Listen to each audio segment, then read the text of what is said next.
We are speaking with Todd Bigelow, who is a longtime Craddock photo software user, and we are very big fans of Todd and his business of photography expertise and experience providing workshops throughout North America, and also his business of photography book that's available, I think, on Amazon, right, Todd? Yes, on Amazon, also directly through the publisher, which usually has a better price, but might take an extra day to get there, perhaps. But yes. Perfect. Excellent. So Todd is very much an expert in the business of photography. And Todd, we're very grateful that you've taken some time to share your experience and expertise with us. First question that we want to ask, what have you learned over your long photography career, and how do you keep evolving? Okay, well, grab a cup of coffee because this could turn into like a 2-hour answer. But I'll give you the Cliff Note version of it, which is, I think that of all people, and this may sound kind of funny, but I bet there's some photographers out there that understand this saying. There's an old saying that I bring up in my workshop that says, as you evolve, you should take what is useful from others. So when you're learning and you're growing, you take what is useful from them. You discard what might not be useful to you, and then you add your own. And that's how you evolve as an individual photographer. And of all people, that was actually Bruce Lee that said that as he was developing in the 60s and 70s an art known as Jeet Kune Do. And it literally was, it should never stay the same. And when I first discovered that, I I took it as it was more about photography than anything else, because of course, as a photographer, you live that existence through everything. Your whole lens of life is seen almost through a photographer. Um, so as you evolve, starting out early in the newspapers and shooting in film and so forth, as a staff photographer, you have a skill set technically that actually evolved from film into digital. um, Quite different, as many would know, especially when you're shooting film like I was for the magazines with slide film. Very, very, very technically precise you have to be in fast moving situations. So that was an evolutionary process. And then moving from a staff to a freelancer was an evolutionary process. And then moving from a freelancer shooting primarily stills into incorporating video work was an evolutionary process. And so, I think that the answer to the question is you just have to be flexible, be more like bamboo than an oak tree, which I have oak trees by my house and I love them because they're so beautiful to look at, but they're very rigid. You have to kind of keep evolving. And as cliche as that sounds, it's what has kept me going and moving into different things, which I'm always open to. So, I love to shoot travel. I love to shoot street photography. I love to shoot portraits. I love to shoot everything. But you have to be, I think, in order to make it a career, you have to be willing to accept new endeavors. Absolutely. So, what was it in the beginning, Todd, that inspired you to become a professional photographer as opposed to, someone like my dad who did it as something fun and took great photographs, but never looked to become a professional at it? Well, I entered college as a accounting major. So, which maybe came in a little handy later when I went, freelance. But I really the beginning of it for me was taking a photojournalism course, my very first photojournalism course. And I was just immediately enamored of everything. I was raised in a house where my parents read the newspaper, discussed the news. We were involved with what was going on in the world. My mom was fairly politically active. And so I grew up very aware of what was transpiring around the world. And then when I took photojournalism, 350, which is what the actual course number was. I fell in love with it, and I literally went and told my parents, I think I'm going to switch my major. I pretty sure I recall my father not being super happy about it.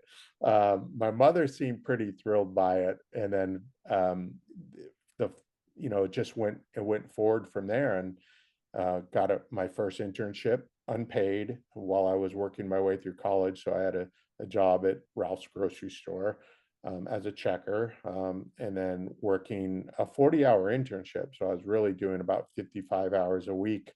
Wow. And then also doing, my last couple of semesters of courses. But that led to my first job. And from there, you just never look back. You just go. Nice. Excellent. Yeah, Craddock shares this story of he grew up in Alaska, and he was interested in photography, and he got a call from the local newspaper that their photographer couldn't come. Right. And could he come? And he was like 16 years old or something like that, and he never looked back. He went out with his camera, took some pictures, and went, wow, I'd love to do this. Yeah, there's something alluring. I speak to students about this, about having experiences. Mm, So, some people, and again, going, with that same philosophy that, like, everybody's going to have their own version of what they want to be. That's, take what is useful, describe, make it your own, just like a salad, right? We're all going to have our own little flavors for it. So, some people are really after wanting that, stable income, solid job. Maybe they really do want to make as much money as possible, which is fantastic. I mean, let's be real, we all need money to survive. I think part of the alluring process of becoming a full-time photographer was immediately knowing that there was going to be experiences in there that probably most jobs don't have. And of mm. course, that definitely came to be true, and I look back at those experiences as invaluable. They were so fun. Yeah, no kidding. The opportunity to experience the world on a slightly different level.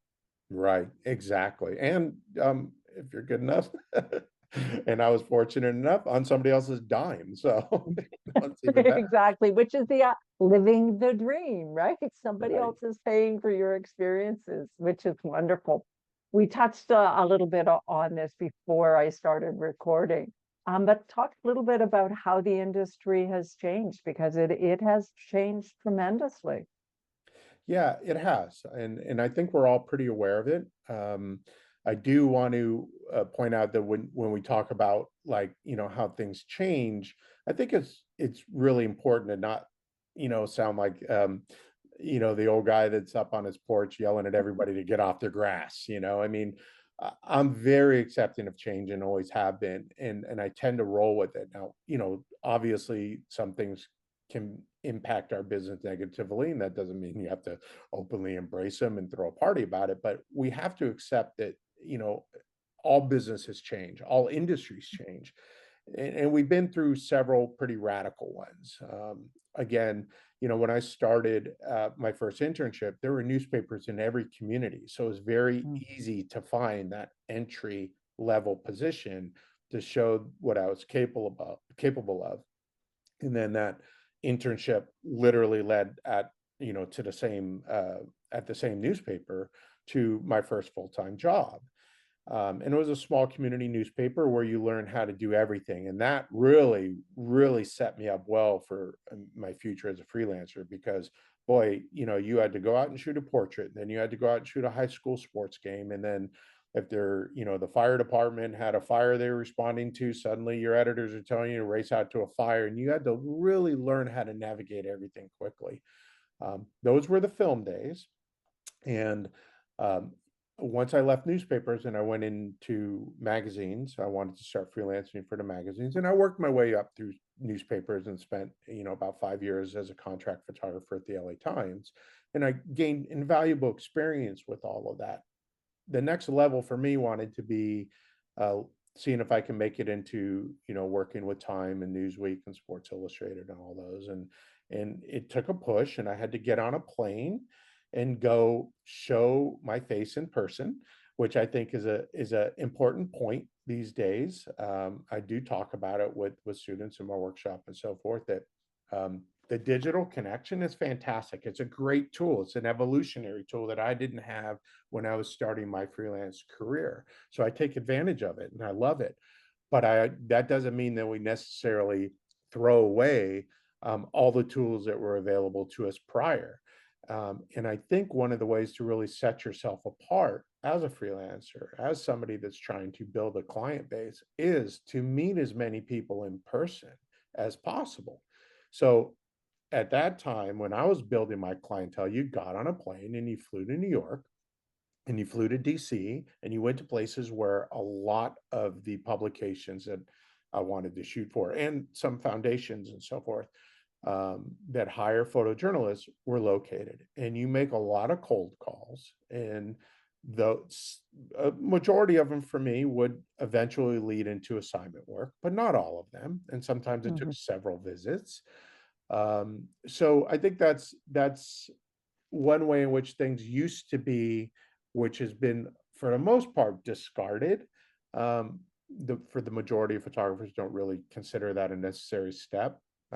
Again, take what is useful and use, add your own. But I do firmly believe that when you meet somebody, because as freelancers, here's a key component: you're going to represent a publication, a company, a foundation, whoever, for a short period of time, whether it's for a 1 hour assignment, a few days of an assignment, or whatever. And I think that editors can get a pretty good feel for your, ease of being around people, the thing that the skill set we need to take meaningful, impactful photographs that go beyond the surface of something. Mhm. And if they can determine that through sitting with you over coffee or something, I think that's a really beneficial thing to take advantage of. And then to go into the technical side, the freelance world has really changed because when I really started freelancing, we were shooting, especially for the magazines, you shoot slide film. And again, I mentioned this before, where you have to be very technically proficient. And the Mhm. reason that's so important is you would ship your film to your client, oftentimes unprocessed. And if your exposures in fast moving situations where you're going inside and outside and into fluorescent lights where you just screw on 30 magenta filters onto your lens to balance out the fluorescence, if you weren't, proficient at that, then they got the film at the other end and they'd throw them into a trash can, because yeah, from the light table to the trash can, and you're probably not going to get hired again. With Mhm. the technological innovations with digital, a lot of that is not even thought of anymore. Whether you're shooting on program or an aperture priority or even a manual, you can really mess up your exposures and throw them into Lightroom, and it's going to adjust everything beautifully, and Yeah. your clients are never going to know one thing. So that that ability to do that opened up the pool of photographers out there tremendously. And in the U.S. Department of Labor Statistics, U.S. Department Bureau of Labor Statistics, which I look at frequently for, my workshop, does bring that specific fact into play for why there are so many photographers. The entry level is very low now, given Mm. the technology available at our fingertips. Talk a little bit about AI and how that you're seeing that impact. Yeah, well, that's moving quickly, and Mm. I'm paying attention to it. I have noticed and spoken about this to some of my students in recent workshops, which is, you're going to see this obvious evolution of like how AI evolves, and obviously image generating AI is a very big part of that. So I can't say with certainty how impactful it is immediately because I don't have access to those numbers. But I do know that for licensing of images, Mhm. there are many different ways in which we can license images. So we can license them for editorial use with publications and magazines, which just this morning I licensed an image of a wine window from Florence, Italy, when we were traveling, my wife and I, and and I work everything through my archive and workflow, and I look for licensing revenue. Now, for an editorial publication, there are guardrails going up where AI is not supposed to be used, or it should be used in such a minimal way that it is still a real photograph. However, that's just editorial. A lot of licensing can go into advertising and the commercial space, which, as we know, from having been in the business, that's usually a pretty lucrative license now, and you have to have the rights to any identifiable subject, and if you're on, private property and so forth and so on. But without getting into that, I believe that AI is going to have a much more profound impact on the commercial space, because people can create, and what I mean by people, those that are looking to traditionally license an image, can now create exactly what they want. So they might put in their prompts into the software that is asking for 5 people sitting around a campfire laughing at dusk, in an effort to come up with an image that shows people very happy in the outdoors. And now they could run that across their banner web, as a banner ad across websites, or in any given fashion, and never have to worry about licensing or any sort of property or personal publicity rights, anything like that. So I think that that's where you're going to see more impact on coming from AI. The other side is, one more point I want to make, is that immediate impact has been more with a lot of people doing headshots. And I used to do a fair amount of it back when you could get a decent rate for it. I think that the rate has been pushed down so far, because there's so many people that are, again, going back to the technical capabilities with new cameras and so forth. You can really go in and create headshots very easily. And that's fine. That's just the evolution of things. But I do know now that there are quite a few businesses where if you just take a picture of yourself with your phone and upload it for a certain price, it will do an AI generated selection of images, and you can pay according to how many different looks you want, all the things that we used to do as headshots. If you wanted 2-3 different looks, the price is this, and it's a very low fee. So I think that old-fashioned corporate headshot world, or just actor headshots, anything, is going to see some pretty immediate impact from AI. You've taught your workshop and your program at quite a number of very prestigious universities, colleges, for lots of organizations as well. What types of questions, or what are the concerns, or what are people asking you these days? Well, Betty, you need to come. Jump in. You can be my That's true. guest. You and Craddock have done so much for this business that, please, if I'm in Portland next time, which I believe you all are in Portland, and I've come up to ASMP's Portland, Oregon chapter twice. It's been a few years, but they've had me up there twice. So if I make it up, I'll reach out, and you definitely jump in, and you'll hear all the variety of questions. I'd say if I was to kind of try to pinpoint the most common, not just questions, but concerns, they all revolve around making money. And that's what the workshop is. What can we do as freelancers to assure that we can create a viable business, that one that can pay your bills, one that can provide for a future, and so forth, all the things we think of when we're in business.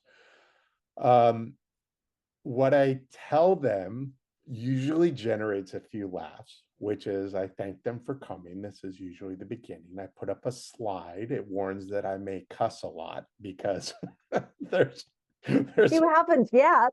no, I won't do it here.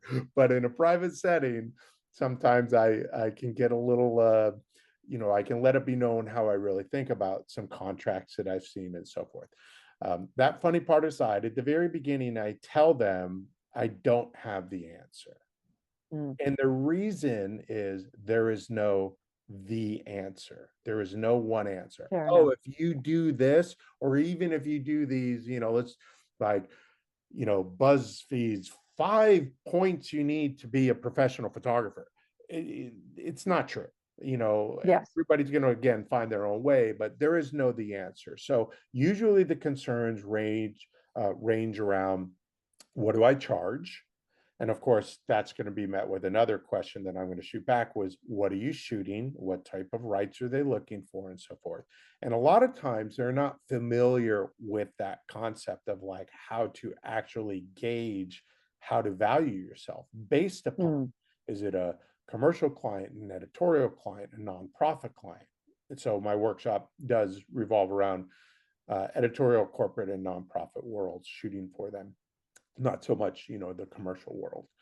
Um, Usually the biggest surprises are how everything ties together, from building your archive, retaining the rights to your work so that you can build an archive. That is absolutely runs as a constant theme throughout my talks, because your assets, if we're going to use business terms, as a freelancer, are your images. And 100%. yeah, and I mean, this is, I can speak to it because I'm still doing it. I'm not the old guy on the porch saying, get off my lawn. This is how I used to do it. I'm still doing it, guys. So I can tell you, like, some of the most obscure photographs that I have on my website, on my archive, in my archive, have license. Mm, Clearly people, and I show countless examples of this when I'm giving my workshop, and I don't show good images. I show really bad, mediocre images that I've taken, mhm, because you never know what people are looking for. And there's a lot that goes into that. So all of the things that tie together, the primary concerns and questions are, what do I charge? Well, how do I build an archive? How do people find you? And all those things tie together. mhm, So that's why there's no one answer. So I go through kind of a progression of topics, starting with, like the fundamentals of freelancing. And usually the questions that come up are, are you an LLC? Are you a sole proprietor? Are you a corporation? And we discuss the differences between them. And that is important as well. We talk a lot about contracts, and I show real contracts, mm. real language, so that they can see what will land in their inbox if they're requesting, to work with a particular publication or corporation or so forth. And then they have questions regarding, what do these terms mean, like work for hire being an obvious one. And then again, we get into very specific questions about, they want to know about insurance. Mhm, And they definitely want to know, how do you write a license? So mm, I do open the software. I usually, open up PhotoQuote, and I show them how to go through the process of literally building that license, because that blows their mind, to be honest with you. They think you have to, like, come up with all these terms on your own, and I show them that the software provides this information, and then upon output you actually have a legally binding uh, licensing agreement or assignment contract or anything. So that usually is pretty eye-opening to them, and those are the main topics, that mhm. most of the questions revolve around. What advice do you generally give to someone just starting out? I come to you and I'm Todd. I think I want to be a freelance photographer. What advice would you have for me? um, I get that a lot. And I always want to be supportive and encouraging. So I usually am that irritating person that asks questions back before they give answers. So, but Excellent. that's kind of journalism 101 anyways. And I was trained as a Absolutely. And journalist. sales 101 too, right? Learn more about the question being asked and the person asking the question. That is 100% true. And, sometimes, and I have a wonderful, successful, hardworking young son. Well, he's 28 now, so he's not that young. But sometimes when he's asking me things and I'm asking back, I can start to hear the frustration, like, just give me an answer. But what I also know, because I know him better than anybody in the world, that with a few extra questions, there's more information that comes out Mhm. that is absolutely significant. So to answer your question, when people come to me and say, "Hey, I want to be a freelancer," or they come to the workshop and they say, "What do I really need to know?" Um, I ask them of their current situation. Basically, like, are you independent? Do you have a full-time job now?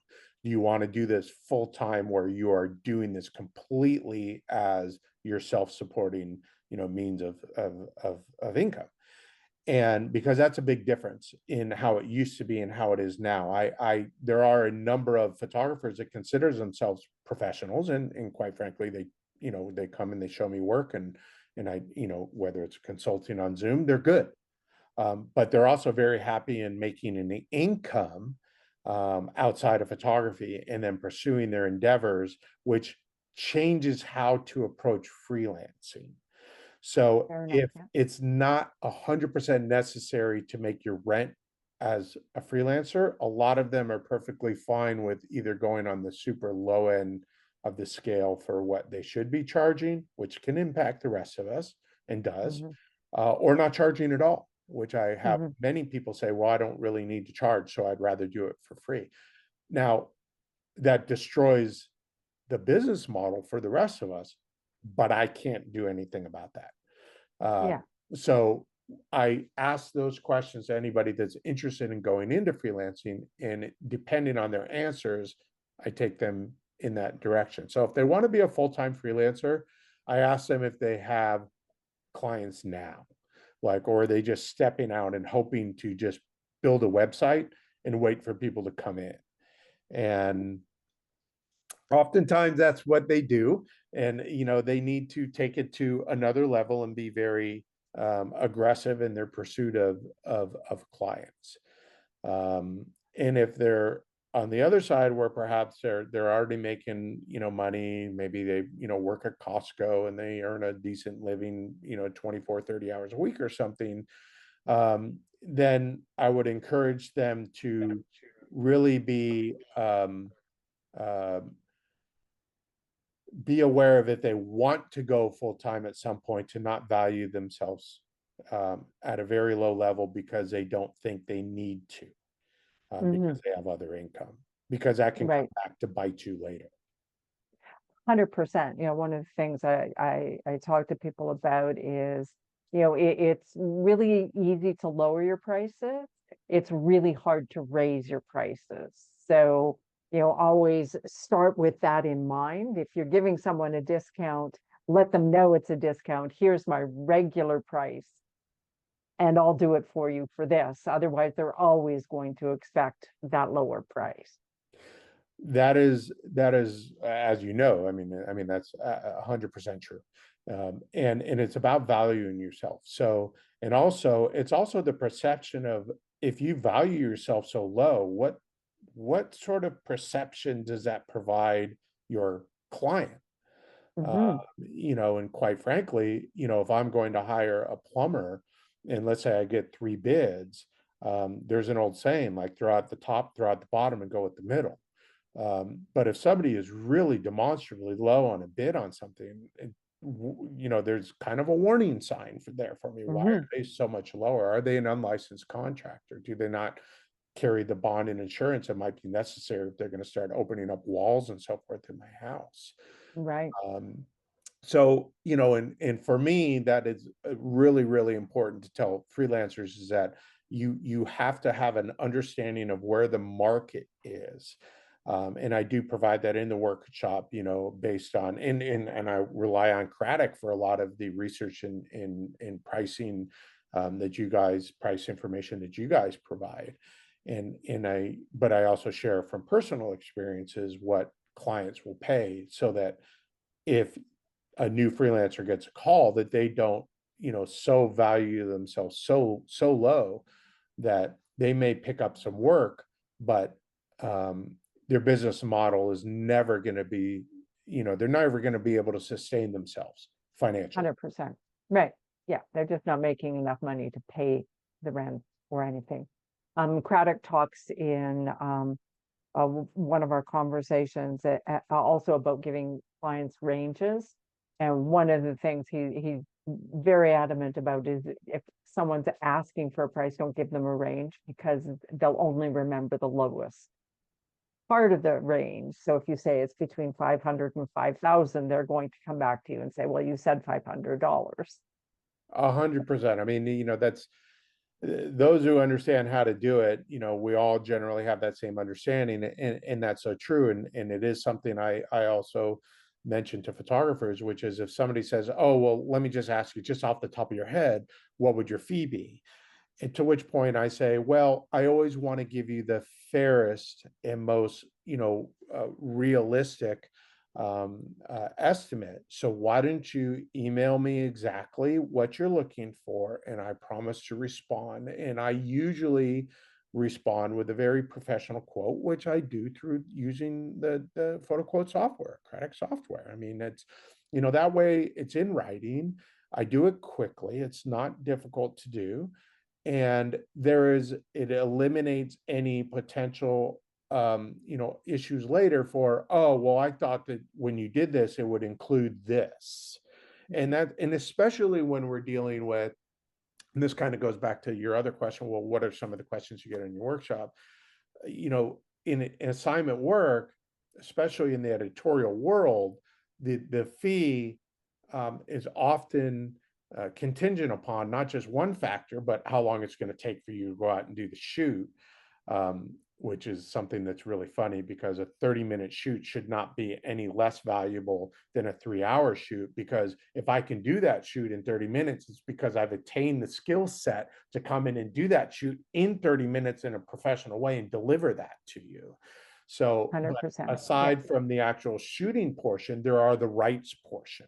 So you want to be careful about just saying, oh, well, a shoot like that, it would only be $500. And then it turns out they say, okay, great, I'll send you over the contract and it's a $500 shoot, but now they own your copyright, because you didn't even think about telling them, well, I retain the copyright. So be very careful. Craddock's 100% correct. Be very careful. They're always going to remember the lowest number. And also, they might be assuming they're getting rights to something, or that you're going to do something on the shoot that you necessarily, wouldn't do. Licensing and rights is one of those things I get so many questions about. Well, what if a client wants a buyout? They want exclusive rights and those types of things. And it's like, this is your work. This is your professional work. You need to ensure that you retain the copyright, or if somebody wants to do a buyout, that they're paying you not just for a file, but for the fact that that file no longer exists for anybody else. How are they going to use it? So all of these things are such important things when thinking about how to price, that you're right. Just going, okay, well, that'll be $500 it's not really considering that your work has value. Yes. And if I might add to that, it has value, and the client knows it has value. So I've heard every manner of excuse for why they want to take a copyright or take all rights. And when I do raise it with whoever I'm dealing with, and I know anybody that's listening to this and watching this is going to laugh and say, "Oh, this has happened." They're going to tell you, "Well, oh, it doesn't really matter. We don't really need them. It's just wording in the contract." Okay, great. Well, then take it out. Which they generally don't want to do, because they know it has value. If it didn't have value, they wouldn't be asking for it. Mm-hmm. And if they've been around for any period of time, maybe just going, that the push for work for hire, owning your copyright, perpetual rights has just been in the last 15 years, as platforms have exploded in the digital world, and publications now can place those images in many, many different places. But a lot of clients and editors and director of photographies know that it's always been, when you're dealing with photographers, that they retain the rights, and that if we want to come back and use something, they're absolutely welcome to. They just pay a supplemental fee. It's a licensing Mhm. fee. It's what they do all the time when they go to Getty and Alamy and Shutterstock. They know what it's about. But Right. the old saying, if you can get the cow for free, why would you pay for the milk? So, try to keep that in mind, because as a freelancer, it's really important to run our business so that we can earn income throughout our lifetime. Yeah, 100%. Yeah, and license tracking is one of those things that um I'm trying Swanson, Mary Virginia. Do Yes. I have her name right? Mhm. Is a longtime photography expert, been adamant about license tracking, and Yes. the revenue, the income that it can create, it becomes a passive income that so many working photographers having that passive income. I'm a business coach on the side. It's another thing that I do. And anytime you can create a business model where you have some passive income is a brilliant thing. It is brilliant. It's necessary in our world. It's important. And the license tracking is such a valuable part of the software that I love, because I mean, the one that just comes to mind the most is I every time I would track, and put in that the license was going to expire, and then I'm going to get a notification. So I had an image from my immigration work from years ago that was being licensed, multiple images actually, from the Oakland Center of Photography, where Dorothea Lange's archive is actually located, and Mm, they were doing a permanent exhibition for quite some time, for many years, and they kept relicensing my images to be included, two images from the border.